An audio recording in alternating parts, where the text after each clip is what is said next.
नमस्कार दर्शकों, ये जो आप भीड़ देख रहे हैं, ये शहर जो जितना पुराना है उतना नया भी है। इसका पुराना नाम काशी और नया नाम वाराणसी है, क्योंकि ये वरुणा और असी नदियों के बीच बसा हुआ है। पुराना इस तरह से कि कहा जाता है कि जब शिव जी विवाह के बाद पार्वती जी को लेकर यहीं पहली बार रहने को आए थे, और ये शंकर जी के त्रिशूल पे बसा हुआ है। और विष्णु जी ने उनसे वरदान मांगा कि आप जब पूरे संसार का, धरती का विनाश करेंगे तो काशी को छोड़ देंगे, इसलिए इसको अविमुक्त क्षेत्र भी कहा गया है। तो पुरानी मान्यताएं तो जो हैं वो हैं ही। अभी जो विश्वनाथ कॉरिडोर का विकास किया गया है, पुनरुद्धार किया गया है उस या बनाया गया है, उसकी वजह से भी हर कोई जो पहले से भी देख चुका है या नहीं भी आया है वो भी चाहता है कि एक बार जाकर दर्शन जरूर करें। इसलिए अब यहाँ बहुत ही ज़्यादा भीड़ रहने लगी। वैसे तो ये प्राचीन समय से ही काफ़ी प्रसिद्ध जगह रहा है, क्योंकि इसकी अपनी ऐतिहासिक महत्व रहा है, क्योंकि यहाँ से व्यापार होता था इत्र का, मलमल का, रेशमी कपड़ों या बनारसी साड़ियों का। और शिक्षा के क्षेत्र में भी ये काफ़ी इसका इम्पोर्टेंट स्थान रहा है। तो इन सब की वजह से तो है ही, और इसका नाम ही पड़ा काशी का शब्द से, जिसका मतलब होता है चमकता हुआ। तो ये पुराने समय से ही एक लोगों को लुभाता हुआ स्थान रहा है, चाहे वो धार्मिक वजह हो, सांस्कृतिक वजह हो या कला वगैरह के क्षेत्र में जो इसका स्थान है, शिक्षा के क्षेत्र में स्थान है, उन सब की वजह से। तो यहाँ बड़े बड़े विश्वविद्यालय जैसे काशी हिंदू विश्वविद्यालय है या काशी विद्यापीठ है, संपूर्णानंद संस्कृत विश्वविद्यालय है। इसके अलावा महान विभूतियों का भी ये जन्म स्थान रहा है या फिर कर्म स्थान रहा है, जैसे कि अगस्त हैं, धन्वंतरी, बुद्ध, कबीर, लक्ष्मीबाई, पंडित रविशंकर, भारतेंदु हरिश्चंद्र वगैरह, तुलसीदास, बिस्मिल्लाह खान, कबीर दास, तो रैदास, पतंजलि वगैरह बहुत सारे नाम हैं। तो जब आप बनारस आएँ तो इन घाटों को भी देखें, क्योंकि यहाँ बनारस घाटों के किनारे ही बसा हुआ है। और एक तरह से ये लघु भारत का ही दृश्य उपस्थित करता है, क्योंकि बहुत से राजा महाराजाओं ने अपने अपने नाम के महल या फिर घाट यहाँ पे बनवाए हैं, जिसका दर्शन ज़रूर करना चाहिए ताकि आप अपने इतिहास को समझ सकें और जान सकें। तो ये देखिए, हम लोग सबसे दक्षिणी छोर पे अस्सी घाट पे आ गए हैं। यहाँ अस्सी घाट कहा जाता है कि माता दुर्गा ने शुंभ निशुंभ के वध करने के बाद अपनी तलवार यहाँ फेंकी थी, जिससे अस्सी नदी उत्पन्न हुई और ये यहाँ पे गंगा में मिलती हैं। तो अस्सी घाट पे आरती वगैरह के लिए भी काफ़ी प्रसिद्ध रहा है। और तुलसीदास जी भी अपना यहाँ दोहे चौपाइयाँ वगैरह रामायण के यहीं लिखे थे, साथ में उनका अंतिम दिन भी यहीं बीता था। और इस वजह से ये अस्सी घाट सुबह शाम दोनों टाइम आरती भी होती है और यहाँ से नावें भी चलती हैं। तो इस वजह से काफ़ी भीड़ होती है और लोग काफ़ी पसंद करते हैं यहाँ की सीढ़ियों पे बैठना या फिर नाव से गंगा नदी का दर्शन करना, नाव घाटों का दर्शन करना। तो हम लोग भी चलें। यहाँ अस्सी घाट से नमो घाट तक नावें जाती हैं और वहाँ से फिर लौट कर आती हैं। तो जो जाते समय नाव थोड़ी दूर से चलती हैं, घाटों से थोड़ी दूर होकर, और लौटते समय किनारों से होकर लौटती हैं। तो इस तरह से हम लोग नौका विहार के साथ साथ घाटों का दर्शन करते हुए भी चलेंगे। तो ये देख बहुत सारे 84 घाट कह गए हैं और एक नमो घाट बन गया तो 85 घाट हो गए हों। और ये बारी बारी से हम लोग सारे घाटों का दर्शन करते हुए चलते हैं। तो बहुत सारे घाट हैं, जैसा कि आप नाम सारा देख रहे हैं। और तुलसी घाट है, ये रीवा घाट है जो रीवा के महाराजा ने बनवाया। इसी तरह से बहुत सारे राजा महाराजाओं ने अपने अपने नाम से घाट बनवाए हैं जो उनके रहने के लिए या फिर स्नान के लिए। तो ज़्यादातर घाट जो हैं वो स्नान घाट ही हैं। एक दो घाट हैं वो अंत्येष्टि वगैरह के लिए यूज होते हैं, जिसमें कि मणिकर्णिका घाट है और हरिश्चंद्र घाट है। तो बहुत सारे घाट जो अलग अलग राजाओं के नाम पे या प्रसिद्ध लोगों के नाम पे है। ये देखिए जानकी घाट है और इस तरह से बहुत सारे घाट हैं। तुलसी घाट है, माता आनंदमयी घाट है और अलग अलग लोगों के द्वारा ये बनवाया गया घाट सब है। वच्छराज घाट है। तो सबका अपना अपना महत्व है, अपना अपना इतिहास है हर घाट का। और इसी तरह से अहिल्याबाई घाट है। अहिल्याबाई ने विश्वनाथ मंदिर का पुनरुद्धार उन्होंने ही मुख्य रूप से करवाया था। उसके बाद महाराजा रणजीत सिंह ने 1000 किलो सोने का दान करके उसे शिखर वगैरह को सोने से जड़वाया था। इसके अलावा जितने भी बड़े बड़े राजा हुए उन्होंने अलग अलग तरह से इसके विकास में हेल्प किया। तो ये चैत सिंह घाट है जो कि बनारस के राजा रहे और उन्होंने वारेन हेस्टिंग से लड़ाई भी की थी अंग्रेज़ों के ख़िलाफ़। और इसी तरह से शिवाल कुछ घाट जो हैं अब यहाँ के महाराजा के का निजी भी है और बाकी घाट पब्लिक के लिए है। तो ये शिवाला घाट महाराजा का है और भी कुछ घाट हैं जो उनके, वैसे उन्होंने कई घाट बनवाए हुए हैं। तो यहाँ के जो बनारस के महाराजा हैं उनका काफ़ी बड़ा रोल है बनारस के विकास में और इसके विभिन्न शिक्षा के क्षेत्र में और बहुत से क्षेत्र में। तो बनारस वैसे बहुत कुछ के लिए जाना जाता है, अपनी मिठाइयों के लिए, पान के लिए। बनारसी साड़ी तो हर कोई जानता ही है। दशाश्वमेध घाट जो है वो भी काफ़ी प्रसिद्ध रहा है। तो कहते हैं कि यहाँ पर ब्रह्मा जी ने यज्ञ किया था। फिर दूसरी कहानी के अनुसार जो राजा हैं, कोई राजा हैं, वो दशाश्वमेध 10 बार अश्वमेध यज्ञ किया, इस वजह से नाम पड़ा। तो अलग अलग कहानियाँ हैं हर घाटों की। और इसमें जो एक पंचगंगा घाट है जिसमें कि 5 घाटों का बहुत महत्व कहा गया है, पंचतीर्थ कहा जाता है इसमें। और जो पंचगंगा घाट है उसमें 5 नदियों का संगम बताया जाता है, जिसमें गंगा, यमुना, सरस्वती, किरना और धुतपापा नदी गुप्त रूप से गंगा में आकर मिली हैं। तो ये हम लोग पहले ललिता घाट है, उसके बगल में ये मणिकर्णिका घाट है। तो जो ललिता घाट है वो गेट नंबर 1 के पास पड़ता है, जहाँ से विश्वनाथ मंदिर बिल्कुल पास पड़ता है। इसके बगल में मणिकर्णिका घाट है, दोनों के बगल में जस्ट एक दीवार है। और यहाँ मणिकर्णिका घाट पे हमेशा चिताएं जलती रहती हैं। तो ये अंत्येष्टि के लिए बनाया गया और बहुत ही प्रसिद्ध रहा है, इसका भी अपना महत्वपूर्ण स्थान है। ये रत्नेश्वर महादेव मंदिर है जो पानी में हमें अक्सर डूबा रहता है और ये 9 डिग्री तक झुका हुआ है, जो पीसा की मीनार से भी ज़्यादा झुका हुआ है। सिंधिया घाट है। तो मराठा राजाओं का भी, शासकों का भी बहुत सारा यहाँ रोल रहा है और उनके कई यहाँ पे बाजीराव पेशवा और कई मराठा राजाओं का यहाँ घाट उनके नाम से भी है। तो इसके अलावा ये देख रहे हैं कि गणेश घाट, मेहता घाट, तो टोटल 84 घाट हैं। और अंत में जो नया बना हुआ है नमो घाट, वो है।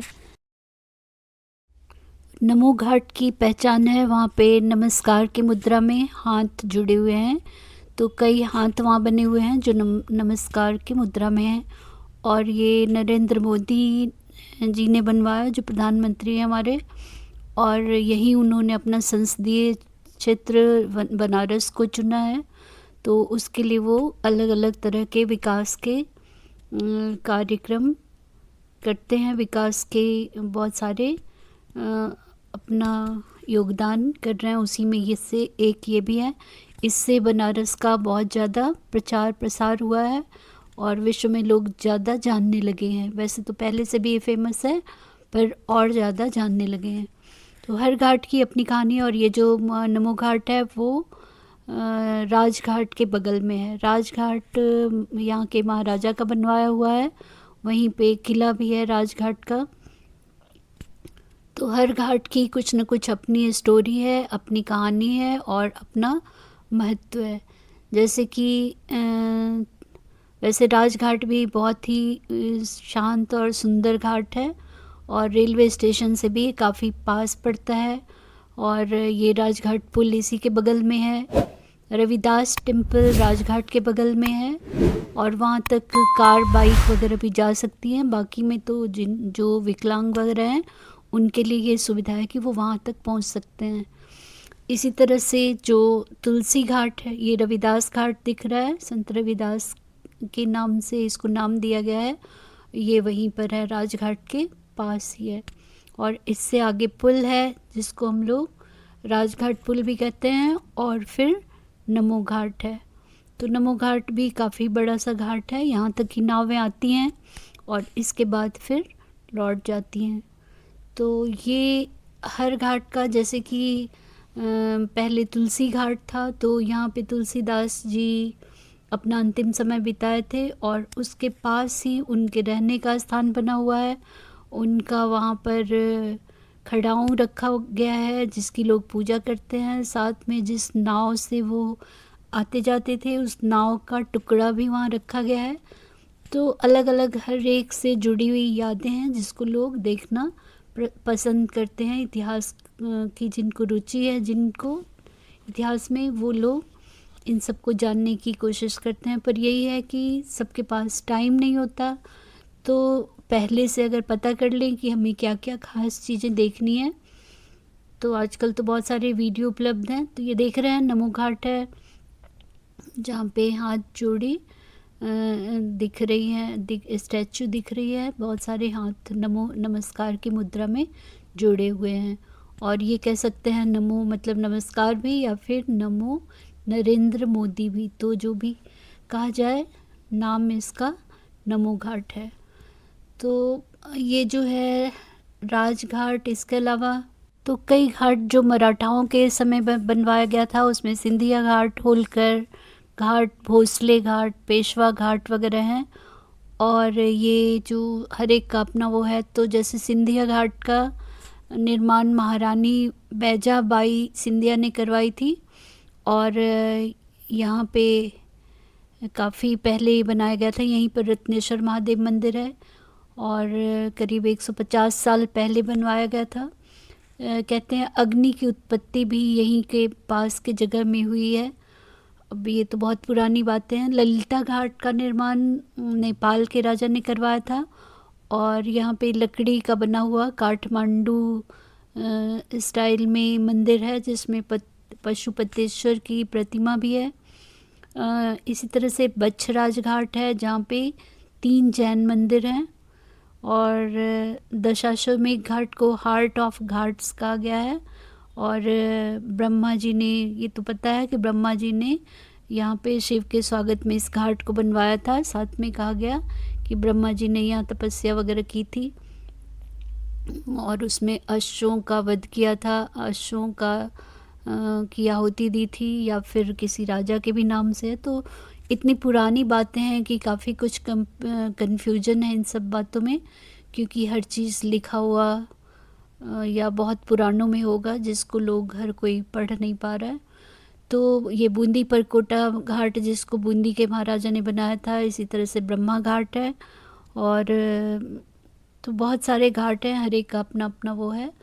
पर इतना जिनको हिस्ट्री में रुचि हो वो हर घाट के बारे में जानकर और उसका पता कर सकते हैं। पर एक बात तय है कि इन सब घाटों को देखने से हमारी हिस्ट्री एक बार पुनः हमारे सामने उसका दृश्य आ जाता है कि कैसे क्या रहा होगा। हर राजा ने इस तरह से घाट को बनवाकर लोगों का भी कल्याण किया, यानी पुण्य भी अर्जित किया और अपना नाम भी साथ में जोड़ा है।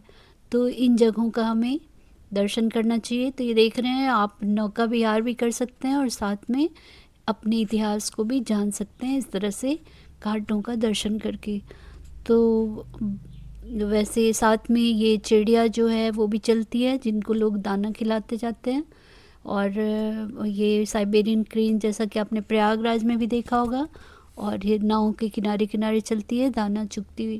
तो ये सारे घाट हैं, और अंत में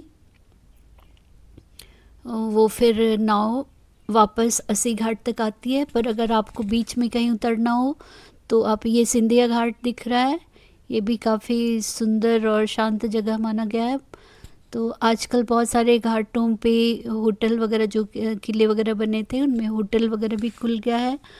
तो बहुत सारे, तो स्नान घाट, अंत्येष्टि घाट के अलावा बहुत सारे घाट जो हैं वो म्यूज़िक फेस्टिवल वगैरह के लिए फेमस हैं। कहीं पे योगा का सेशन वगैरह चलता है। इसी तरह से काफ़ी जगह फेयर्स वगैरह, वाइब्रेंट लोकल फेयर्स वगैरह, मेले वगैरह लगते हैं, या फिर दीपावली पे और मौक़ों पे बहुत सारे फंक्शन होते हैं। तो ये ललिता घाट के सामने फिर से आ गए हैं वापस, और फिर यहाँ से हम लोग अब आगे नाव को छोड़कर और फिर मंदिर में फिर से एक बार दर्शन करके आएंगे। तो पहले से अगर आप पता कर लें कैसे जाना है, क्या करना है, क्योंकि बहुत सारी बातें लोगों को पता नहीं होती। जैसे कि कहते हैं कि हमें यहाँ दर्शन के साथ जब तक उनका काल भैरव का दर्शन नहीं करते तो बनारस मंदिरों का दर्शन पूरा नहीं होता। तो वो 4 नंबर से 1 किलोमीटर दूर है, और 4 नंबर गेट वैसे अक्सर बंद रहता है। तो ये 1 नंबर ललिता घाट जो है 1 नंबर गेट के बगल में है, यहाँ से मंदिर पास पड़ता है। और अगर आप सुगम दर्शन का टिकट लेते हैं 250 या 300 का, तो वो फिर आपको जल्दी थोड़ा दर्शन भी हो जाएगा।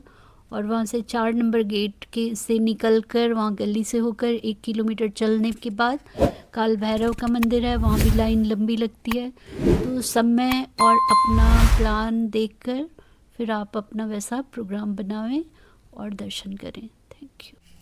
तो अगर आपको अलग अलग घाटों के बारे में जानने की रुचि हो कि किसने किस घाट को बनवाया, तो जैसा कि वहाँ पे दिया गया है पीछे के पेजेस में कि किसने किसे बनवाया। जैसे अस्सी घाट महाराजा बनारस का बनवाया हुआ है, रीवा घाट महाराजा रीवा का बनवाया हुआ है, तुलसी घाट को महंत स्वामीनाथ ने बनवाया, भदैनी घाट नगर निगम के अंदर है, जानकी घाट अशरफी सिंह के अंदर है का बनवाया हुआ है। इसी तरह से जो दिगपतिया घाट है वो दिगपतिया स्टेट का है, चौष्ठी घाट उदयपुर महाराज का है, राणा घाट भी उदयपुर के राजा का है, और मुंशी घाट श्रीधर मुंशी जो नागपुर के थे उन्होंने बनवाया, और जो दरभंगा घाट है वो भी उन्हीं का बनवाया हुआ है, बाद में उसे दरभंगा महाराज ने खरीद लिया।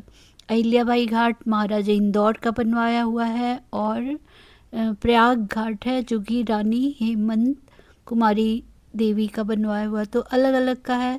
मान मंदिर घाट महाराजा जयपुर का, इसी तरह से त्रिपुर भैरवी घाट महाराजा बनारस का बना है, और मीर घाट मीर रुस्तम अली का है। तो बहुत सारे घाटों के नाम वहाँ दिए गए हैं जो किसने कब बनवाया।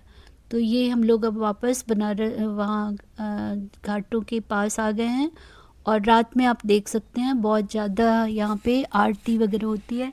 साथ में नाव से भी शाम को भी लोग नाव से दर्शन कर कर लौटते हैं, और यहाँ पर नाव खड़ी हो जाती है, और जो आरती है कि वहाँ पानी में नावें खड़ी रहती हैं, वहाँ से ही आरती का लोग आनंद लेते हैं। बाकी लोग इधर पहले से आरती के लिए अपना जगह रिज़र्व करते हैं, और आरती भव्य आरती होती है जिसका दर्शन करते हैं। तो ये आरती अस्सी घाट पे भी होती है, ये आरती दशाश्वमेध घाट पे भी होती है। तो आपको जैसी सुविधा हो वैसा आप देख सकते हैं। और यहाँ पर अभी हम लोग फिर गेट नंबर 1 के पास आ गए हैं, अंदर काफ़ी भीड़ है, आप देख सकते हैं। तो आजकल वैसे भी नए साल की वजह से लोगों की काफ़ी भीड़ है, तो आपको जब मौका मिले, वैसे आजकल काफ़ी भीड़ चल रही है, तो ट्रैफिक की बहुत समस्या है, होटलों की बहुत समस्या है, और आप अगर पहले से बुक कर सकें होटल वगैरह तो अच्छा है।